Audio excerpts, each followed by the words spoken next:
Ito guys, tingnan nyo ito, panoorin nyo guys kung paano magturok itong nurse. Yan, nagkakatapon-tapon na yung gamot. Hindi yata marunong itong nurse, bago pa lang yata siya.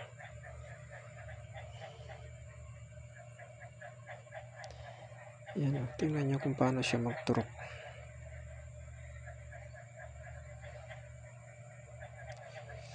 Yan, grabe oh. Kaawa yung pasyente sa kanya. Yan, parang iniikot-ikot pa niya yung karayom. Grabe. Napakasakit naman ang ginagawa nito.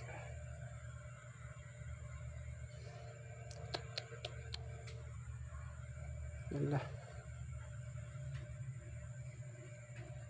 Pinahanap niya yung guys yung mga ugat. Pero ayan, sumirit na yung dugo. Grabe. Grabe naman.